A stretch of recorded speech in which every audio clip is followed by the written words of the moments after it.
নমস্কার বন্ধুরা, প্রিয়াঙ্কাস চ্যানেলে আপনাদেরকে স্বাগত জানাই। তো চলে এসেছি আজকে একটা চটজলদি ভাতের মানে লাঞ্চ টাইমে খাওয়ার জন্য একটা ফার্স্টেই খাওয়ার মতো একটা আইটেম। এটা টোটালি ভেজিটেবলস দিয়ে তৈরি হচ্ছে। তো গরমকালে খাওয়া যেতে পারে এটা। শীতকালেও খাওয়া যেতে পারে এমন নয়, বাট গরমে খাওয়ার জন্য এটা পারফেক্ট। তো আপনারা চাইলে এটা একবার বানিয়ে দেখতে পারেন। ভীষণ টেস্টি হয় খাবারটা আর মুখ ছাড়ে এটা খেলে। তো এজন্য যে সবজিগুলো লাগছে সেটা হচ্ছে যে করলা, পটল, সঙ্গে লাগছে আলু খোসা সমেত, মানে খোসা না ছাড়ালেও চলবে। আর তার সঙ্গে আছে গাজর, কুমড়ো। আপনারা চাইলে একটু বেগুনও দিতে পারেন, যেটা আমি স্কিপ করেছি। তো সবার আগে যে শক্ত সবজিগুলো আছে সেটা কড়ায় তেল দিয়ে পাঁচফোড়ন দিয়ে একটু 5 ঘন্টা ভাজা ভাজা হলে করলা, পটল আর আলুটা আমি দিয়ে দিচ্ছি কড়ায়। এবার এটাকে ভাজতে থাকবো আমি। আর কিচ্ছু দেবো না, গ্যাসের আঁচ কিন্তু বাড়ানো রইবে, গ্যাসের আঁচ কমানোর দরকার নেই। তো এটাকে সবার আগে যতক্ষণ না ভাজা ভাজা হচ্ছে ততক্ষণ এটাকে আমি ভাজতেই থাকবো। তো এই যে এই ভাজা ভাজা হচ্ছে এর মধ্যখানে আপনাদেরকে বলে দিচ্ছি যে আলুটা যেটা আছে এটা আমার মামির বাপের বাড়ি থেকে এসছে। আমার মামির বাপের বাড়িতে এটা চাষ করা হয় এই আলুটা। তো যেটা স্কিনটা দেখছেন লাল রঙের, তো এটা ওদের ওখানে চাষ করা হয়। খুব টেস্টি আলুটা, নরমভাবে গলছে খুব তাড়াতাড়ি আর ভালো টেস্ট। তো যাই হোক, তো এই আলুটা দেখুন এবার ভাজতে, ভাজতে বেশ কিছুক্ষণ ভাজা হয়ে যাওয়ার পর এর মধ্যে আমি গাজরটা মিশিয়ে দেবো। গাজরটা আগেও মেশানো যেত কিন্তু গাজরটা একটু বেশি গলে যাবে সেইজন্য আমি এটা রেখে দিলাম। তো মানে পরে মেশাবার জন্য। তো যখন সবজিটা পুরোপুরিভাবে ভাজা ভাজা হয়ে যাচ্ছে এরপর আমি গাজরটা মিশিয়ে দিলাম। এরপর আবার আমি গাজরটা ভাজতে থাকছি। আমি মধ্যখানে একটুখানি স্কিপ করেছিলাম, ভিডিও আমি পোস্ট করিনি, তার কারণ আমার শরীর ভীষণভাবে অসুস্থ ছিল।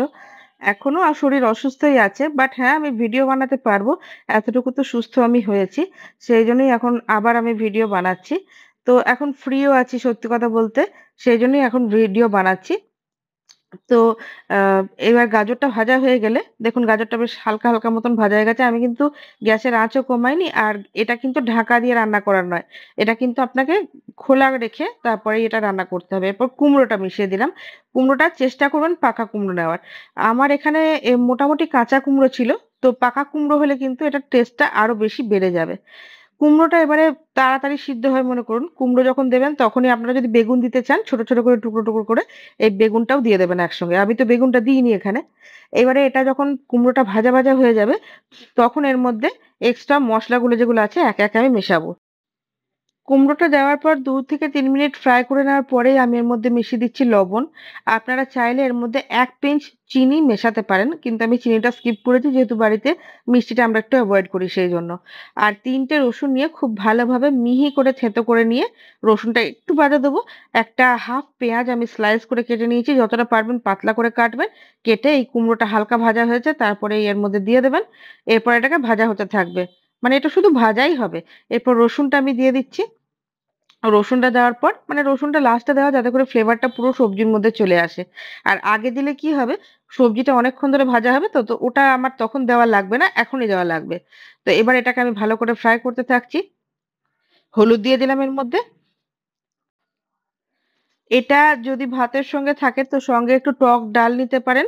আর কিন্তু কিছুই লাগবে না। বেসিক্যালি এটা গরমকালেই রান্না করা হয়। এবার দেখুন কুমড়োটা যখন ভাজা, ভাজা হয়ে গেছে মানে সিদ্ধ হয়ে গেছে, তখন কুমড়োটাকে একটু খুন্তিতে করে ভালো করে ভেঙে দেবেন। যাতে করে বেশ জিনিসটা মাখা, মাখা ব্যাপারটা আসে। জিনিসটা কিন্তু ভাজা হচ্ছে কিন্তু বেশ গায়ে লাগা ব্যাপারটা চলে আসছে। এবার এটাকে ভালো করে ফ্রাই করে যদি তেল মনে করছেন যে হ্যাঁ বেশি দিয়েছেন, তাহলে একটু তেলটা ঝরিয়ে নেবেন। আর যদি দেখুন আমি যেরকম বানিয়েছি তেলটা একটু কমের ওপরে, তাহলে এটা মাখা, মাখা করে তারপরে নামিয়ে গরম ভাতের সঙ্গে সার্ভ করবেন। আর জানাতে ভুলবেন না কেমন লাগলো আপনাদের সব্বাইকার। তো ভালো থাকবেন। ভিডিওটা আজকের মতন এখানেই শেষ করলাম।